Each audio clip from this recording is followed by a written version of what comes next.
What can I do for you? Are you a non-Muslim? Do you have questions about Yeah, Islam? to be honest, my friend, he's like super, like huge believer, like he's Muslim, and I have been like talking back and forth about it. I'm not Christian, but I like I've been basically born Christian, but because my father is Christian. So, but then I like kind of left the religion and I went my own way. And recently I like discovered God, and like right now, I'm kind of in between the Christianity and the Islam, and I'm still like not kind of like I'm still like kind of confused. I feel like I'm kind of stuck, between that. I like some things about Islam, some things I don't like. Then I still like some things about Christianity. So my friend told me to join this, that you can actually clear some doubts and some things that I will be probably that I'm stuck in. So yeah. Okay, so I'll give you the choice. What are the things that you don't like about Islam, and what are the things that you like about Christianity? You can choose which one you want to start with, and you're welcome to go with that. So either you start by telling me what you like about Christianity, or you start by telling me what you don't like about Islam, and you can choose. Yeah, the main concern is actually following the Prophet Muhammad, peace be upon him. That's kind of main concern because there is the argument that he married like 9-year-old Ayisha, or what's her name. There is a bigger context to it. I know it's kind of stupid, but there is bigger context to it. Like at that time, it was like different time and these things. But in my perspective, like if I choose to follow Jesus Christ or Prophet Muhammad, like for me, it's easier to actually follow Jesus Christ because, like in my perspective or like Christianity perspective, he's considered like sinless. But like the Muhammad, he like married 9-year-old, and also like he was, I think, mentioned like 80 to 100 battles or something like that. So yeah, so in my perspective, it's like he was like in 80 to 100 battles in his lifetime. So like right now, like in my I'm like trying to like study as much as possible about like both religions, but like it's like the main concern for me. And like so far what I have learned, it kind of makes me closer to Jesus than Prophet Muhammad, Okay, so the common claim of Aisha, which has really nothing to do with the foundation of the religion, like in any way, shape, or form. Let me just make a comment, and then you can tell me what you like about Christianity, because you made a contrast there. You claim that, therefore I like Jesus because he was like peaceful or sinless or whatever. Now, first thing is you can't prove Jesus was sinless. That's just a claim you're making. Jesus didn't say that about himself. And if you look at his life, for example, where he forbade people from cursing. For example, see, cursing is a sin. He told people not to curse because cursing is a sin. But he cursed his own disciples. He called them stupid and idiots and whatever. He did that even though he told them not to do it. Jesus says to his companions or whatever that he's not going to the Passover. And then he goes to the Passover, which is considered a lie. Jesus, a Canaanite woman, needed to be... I'm talking about the biblical narrative, by the way. That's not a Quranic narrative. We don't have these information, but that's what the Bible records of Jesus. Jesus, a Canaanite woman, comes to for him so he can heal her in Matthew 15, and then chapter 15, basically. And then he literally tell her to go, and then calls her a dog, refers to her as a dog. So if you want to talk about sin and sinless and whatever, there's no way, shape or form you can use the Bible to prove that Jesus wasn't sinless. So that's the first. The second thing I'm going to say to you, in the Christian belief, Jesus is God or part of the Trinity, correct? I mean, yeah. Is he or he isn't? Which one? You gotta pick and choose, because you didn't seem sure about that. Well, that's the thing. Like I'm not 100% like sure, to be honest, about. Like I kind of, the more I read the Bible, the more I believe like he's Son of God. But to claim that he's a God, I'm not standing behind his claim. Oh, okay. So regardless then of what position you take on Jesus, well, I'm going to use the Bible. Can you show me where does the Bible tell you what is the correct age of marriage? I don't think there is anything like that. I don't know like the Bible with 100% certainty, but I don't think there is like any age. Okay, there isn't. So if God didn't tell you which age it is, then where do you get that moral teaching? Of course, there are Christians who would refer to verses in Ezekiel, for example, the book of Ezekiel, which talks about puberty. So it talks about the women development of puberty, and they will reference that this is the thing that we can use to give us an indication that a woman is ready. Now, but there is nothing in the Bible, the whole Bible, from beginning to end, whether it is Old or New Testament, that talks about the age of marriage. So now, can you tell me, morality comes from God. Morality comes from the Creator only. Human beings cannot make moral judgments. It will be subjective, and therefore it's not binding. So if morality comes from God and God doesn't tell you what the age is, then under what basis are you criticizing Prophet Muhammad for marrying any age? What is the moral criteria that you're using to say that this was something that is not great, whatever term you want to use, and you know what, here is why morally God doesn't agree with this, or this is wrong, or whatever term you want to use. What is the standard that you're using for that? I mean, I'm using like just like, I mean, if like in my perspective, 9-year-old is a child, and Muhammad at the time he was around 40, and there's like grown man. Okay, first, look. I'm not asking. I'm going to respond to what you just said, which is factually incorrect. But before I respond to what you just said, which is factually incorrect, I asked you the question not about your own. You went on to give me your subjective opinion, which is not a criteria for morality. So can you tell me, where do you bring that it is morally wrong?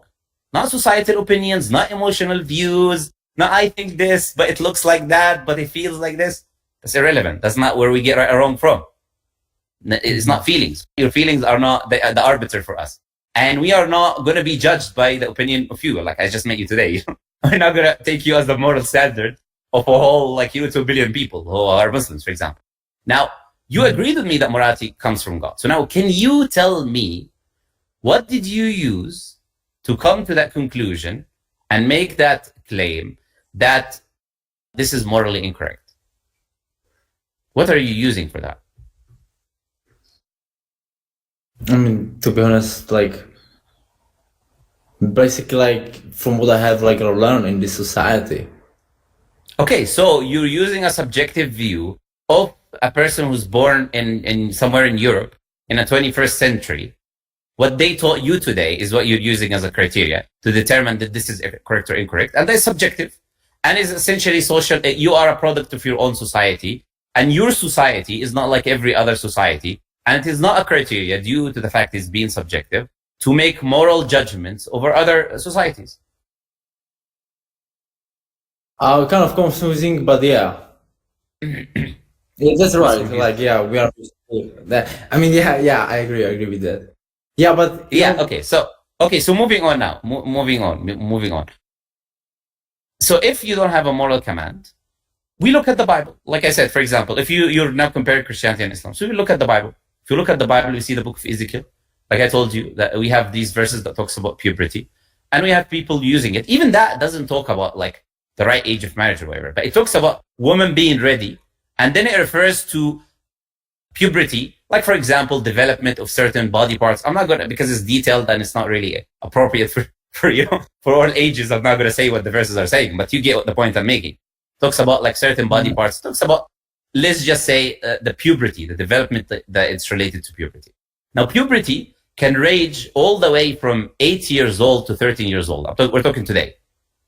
What is the source for that? For example, the NHS, the National Health Service in the UK, will tell you that puberty can range from 8 years old. You can ask, obviously, anyways, that's a very common thing. If you have sisters or whatever, they can tell you. It can range all the way from 8 years old all the way to 13 years old. So under the biblical narrative, this range from 8 to 13 is completely valid.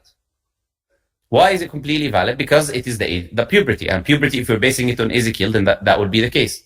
If we look at the Bible, it talks about, for example, the Bible chapter 31 in Numbers, the book of Numbers, chapter 31, verse 17 and 18. Do you know what is there? There's a command there where Moses commands his army. Moses, the prophet of God, commands his army. Yeah. Sorry? Yeah, he commands his army in war, that they capture the little girls that have not yet known a man for themselves. And the word there in Hebrew, it's about children.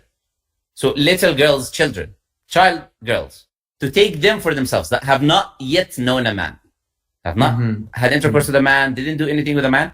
And the Bible has an explicit command to go and take these girls for themselves. Now we get Christians that are saying, oh, of course, they're going to do this to them. They're going to do, what are you going to do? They're going to take the little girls that do what with them? Exactly, even more, yeah? What are they going to do with them? They're going to take them to the kindergarten, which doesn't exist that time. Of course not. They take them for there's only one purpose where you take women for. And the emphasis on the idea of not knowing a man is there's only one reason why you would take them. And you can read the biblical commentaries on these passages that will clearly talk about that. You can look at, for example, the marriage of Rebecca and Isaac in the Old Testament, which if you make a calculation of when Sarah, how old was Sarah and how old was Abraham when he was born, and all of these calculations come to the conclusion that she was between 3 and 10 years old, between 3 and 10. You can't go more than 10, but between 3 and 10 when she married Isaac. And we have rabbis, right, in the Hebrew tradition, which explicitly would tell you that it is okay to get married at the age of 3 is the limit, basically, for them. They base it on this incident of Isaac and Rebecca. So now, if you want to use the Bible, now you're surprised, but like that's the objective fact. This is the biblical narrative now, okay? So if now we're talking about the biblical narratives, you look at even the saints of Christianity. You look at these saints of Athanasius and all of these saints. You'll see many of them have, for example, had brides at the age of 12, for example. The age of marriage in their time in the Roman Empire was 12 years old. And that's why the Catholic Encyclopedia would record that Mary was 12 years old when she married Joseph. And then, based on that also, you had the Roman Empire having the age of marriage as 12 years old. So this is Christianity. Nobody can come from a Christian or Jewish worldview and tell us a certain age is right and a certain age is wrong, because they don't have a sanction from God, a moral sanction, objective moral sanction, or something determined using God's command that will tell us this age is right and this age is wrong. Okay? Now, not using the Bible now and using your society and what you're trying to say, like using society as an example. If we use society as an example, do you know the age of marriage, for example, in the UK and in the US 200 years ago?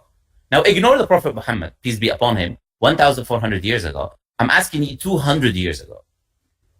What was the age of marriage in the UK and the US? Do you know?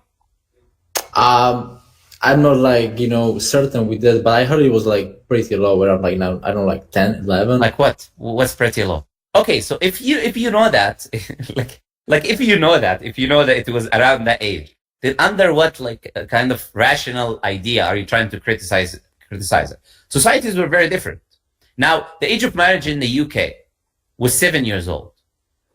In the 1700s and in 1800s. You can say that, but the fact is that was the case throughout human history until only recently, let's say the end of 1900s, the middle 1900s, where you had the Second World War, where they introduced women into the workforce, the liberal Enlightenment movement, feminism, all of these things. Until all of that, the age was this low in the whole world.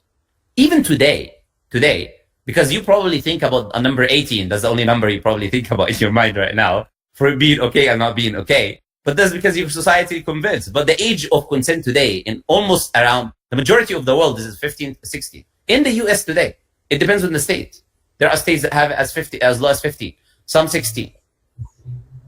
So it's even today in America and in the West and in the entire world, like the Philippines and Japan or whatever, they had it like 12 and 13, only like 10 years ago or something like that. They recently changed it. The people in the West are living in a bubble, and they think the whole world is operating under their bubble.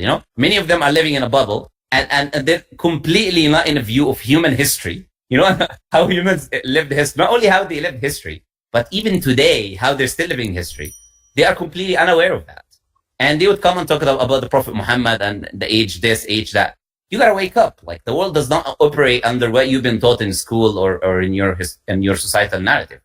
Just because someone convinced you something is a no-no, it doesn't mean that the rest of the world operates under that same idea, or that the whole human history operates under that idea. So when it comes to the UK, William Blackstone, which was a jurist, you know what a jurist is, like a judge, a jurist, in the UK at that time, he wrote a book.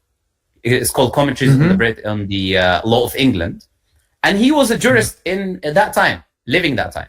And he's the one who records that a woman can be given in marriage at the age of 7.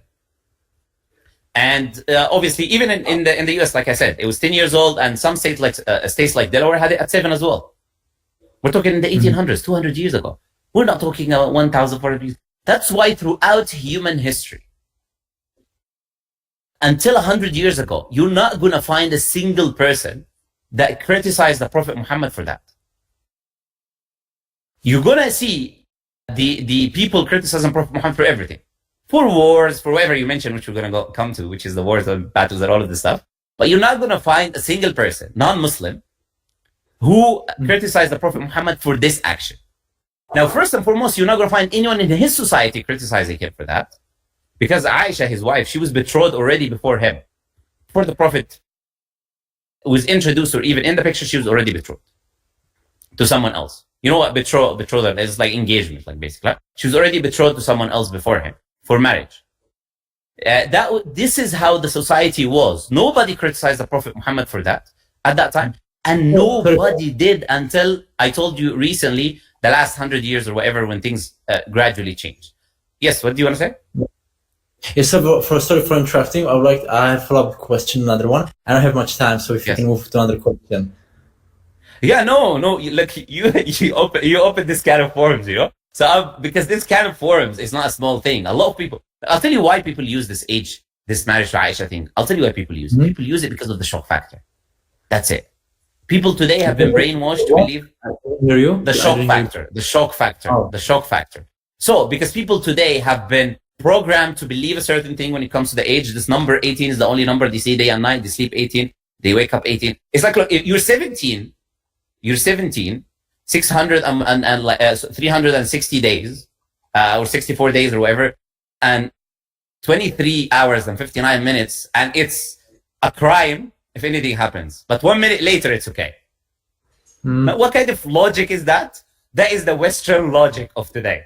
So the reality is, women are different, and their maturity levels are different, and it ranges from one person to another. Now, you use the term child. So now let me correct you on what I said. What you said is wrong. So let me correct you on what I said you said was wrong.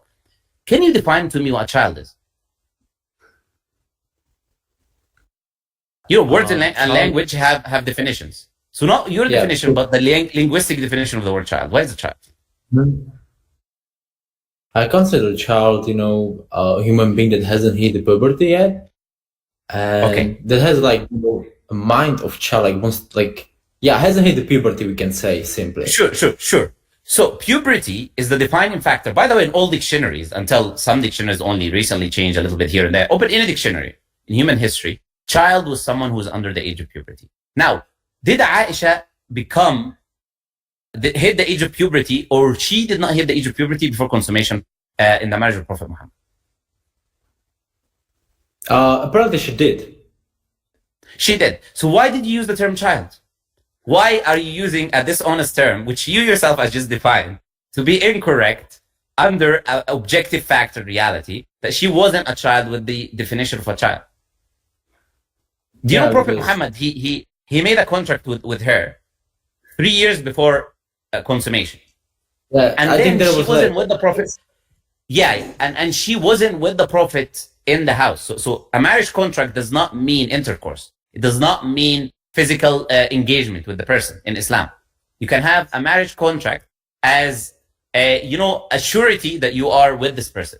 Okay? But it does not necessitate any physical contact. So Ayisha was still with her family after that marriage contract was done until she reached puberty. And then the consummation took place. I see. Why would the Prophet wait if it was about young girls and all of this nonsense that people say? Why would he possibly wait until she hits the age of puberty? Because by definition, the people who do these things, when you use the term children, once you hit puberty, you're expired for these people. No, it makes no sense. Why would you wait until that happens? That is the exact opposite of what you would want if you were that type of person. All right. Thank you for explanation. Can you give me more explanation when it comes to those battles? Because my friend. Okay, sure. Muslim. Okay, I'm gonna say the last thing. Okay, I'm gonna say the last thing, and then I'm gonna answer quickly this battle thing. Okay. When it comes to the Prophet ﷺ's marriage, last thing I'm gonna briefly quickly mention, because there's so many things that I can mention on this as responses. But I'm gonna just briefly say something. The Prophet Muhammad ﷺ married multiple wives during his life, multiple wives, 12, 13 wives, you can say, throughout his life. All of these women, all of them were divorcees and widows. Either divorcees or widows, except Aisha. Widows, or divorcees, meaning they got divorced or the husband died. So the Prophet ﷺ, his first wife, Khadija, she was 15 years older than him. Older. So now we talk about age and older and younger. She was 15 years older than him. He wasn't with someone else until she died. After she died, he married Sauda, which was also an older woman, and she was a widow. Then he married all the rest of his wives, which were all divorcees and widows. A man who's looking for women, young, and all of these things, that is the last thing he would do. He would marry old virgins, young in age, and all of that. This image that people are trying to paint, it's nonsensical. Now, the last very important comment I need to make. But like I told you in the beginning, this is not a foundational issue. If someone says, I don't believe the Prophet Muhammad married Aisha in this age, we as Muslims are not going to say this person is a disbeliever. That doesn't take you out of the fold of Islam, because it's not one of the 6 articles of faith. It's not one of the 5 pillars of the religion. It's not a foundational issue. It's information about the age of a wife the Prophet married. Yes. Because do you understand this point? So I'm trying to say that this is not a criticism towards the religion of Islam itself. This is just a side point at best. Because if someone says, I don't believe it, it doesn't disqualify them from being a Muslim. But like I said, only people use it because of the shock factor. Now, to talk about the battles, you said 800. Either I said how many battles you said? 8,200 or whatever. Huh? Yeah, 8,200 battles. Now, can you tell me, what is the source for this funny story about 8,200 battles? Where's the source? Because that is obviously a joke that never happened. But where did you get this number from? Summer Gardner, who is watching this live stream, he told me 8,200. Well, of course, that's nonsense, and there's no source for this. Oh, I see. Well, then in this case, they were not 8,200 battles. The overwhelming majority, also to keep in mind, with the exception of very few battles, you can say 2 or 3 or whatever, or even less. The overwhelming majority of the other battles, which were in the, you can say from 10 to 20 battles, if you even want to go to an extreme, if you want to consider certain things battles and certain things are not, but they're definitely not 8,200. Now, these battles, the Prophet ﷺ had, the overwhelming majority of them were defensive battles. So the first battle, for example, the Battle of Badr, was a defensive battle. The Prophet, he left Mecca because they were trying to kill him and his companions, and he had to go to Medina. They followed him and they fought him. And they fought him there to try to kill him. The Battle of Khandaq or Al-Ahzab, it was also a defensive battle. I can go on and on and on, give you the number of defensive battles the Prophet ﷺ, the Battle of Uhud was a defensive battle. There were so many defensive battles. Even certain battles which you can say are not necessarily defensive, they were done with justified reasons. Like, for example, there was a caravan going with the people of Mecca. They were going with a caravan, and the Prophet said that this caravan should be raided. This caravan is carrying goods. The Muslims who went to Medina left all their goods there. So they have a right to reclaim the things that they left, because they were leaving for their lives. They had no choice because they were going to kill them. So now there's a caravan with goods, so they're trying to get back what belongs to them. So that is a justified reason. Similarly with the conquest of Mecca, coming back to Mecca, their homeland and their families and their homeland and city. And when the Prophet ﷺ came, by the way, in the conquest of Mecca, the Prophet ﷺ, when he came with a huge, massive army, and the people in Mecca, which were fighting all of these battles, trying to kill the Prophet one time after the other, do you know what the Prophet did when he came and they surrendered? No. You know what he did to them? They were persecuting him for 13 years. They killed some of his companions. I told you, he had to leave because they were going to kill him. They sent a bounty hunter after him when he left. Now, do you know what the Prophet did? He killed them all. No, of course he didn't kill them all. But that's the logical explanation. And even if he did that, nobody would blame him. But do you know what he did? He let them go free. He let the people who persecuted him, killed some of his companions, plotted to kill him, sent a bounty hunter after him when he left. He let them go free. Now, you cannot do this. I cannot do this. We wouldn't do that. Someone was persecuting me for 13 years, killed my family members. I had to leave because they were plotting to kill me. They fought battles and battle after me, trying to kill me. They didn't even stop when I left. But when I came back, when I was in a position of power, I showed mercy. Now, that is the Prophet Muhammad that some people are trying to paint him as battles and not battles and all of this stuff, right? So okay. Also, yes. Because there is a thing that, between Christians and Muslim people, that Muslim people, they don't believe like that Jesus Christ was crucified, and Christians, they believe that Jesus was crucified. Apparently, there is argument for that Muhammad has been told by an angel or something like that. So if you can please, like, just somehow, like, from your perspective, like, clarify me, like, why do Christians believe that and Muslims do not believe that? That Why Jesus Christ was Muslims, crucified. Okay. Look, it's not an argument that has been taught by an angel or whatever. The argument is Prophet Muhammad is a prophet of God. And if you are a prophet of God, then you receive revelation from God. Then if God says that someone was not killed, then this is a historical reality that someone was not killed.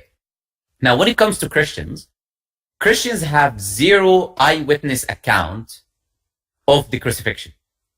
Not a single eyewitness account recorded at the time of the crucifixion of Jesus. It doesn't exist. Mm. The Bible, the earliest manuscript you have of it, do you know how many years? I know you're researching something. I don't know if you're listening to me or not. Yeah, you know what? I'm so sorry, but I need to go. I just have a meeting. I'm so sorry, but thank you so much for your explanation. Thank you so much for being here, but I really have to go right now. I'm so sorry. Yeah, that's fine. That's fine. But to give you one statement to just answer your question very briefly and simply, there is no eyewitness accounts of the crucifixion. The accounts of the Bible are 400 years later, separate from Jesus. The Bible itself refutes the idea of the crucifixion. In the Psalms, there's a whole chapter which talks about the protection of Jesus that God promises. And the narrative of the crucifixion itself is false. The 3 days and 3 nights that Jesus is supposed to remain in the grave, he doesn't remain in the grave 3 days and 3 nights. So the narrative itself is contradictory within the Bible itself. We reject it because we know God knows history more than anyone else, and there is no proof that any Christian can present that this is a historical reality. But for now, you can go and have your meeting. I was going to talk to you about Christianity, obviously, and start telling you the whole huge issues and problems. But I started by responding to the claims that you have, because we don't have an issue responding to questions. But when we start talking about Christianity, then people disappear. But I'll let you have your meeting and enjoy your meeting. All right, my friend? Yeah. It was a pleasure Thanks so talking to much, you. bro. Nice to meet you. Okay.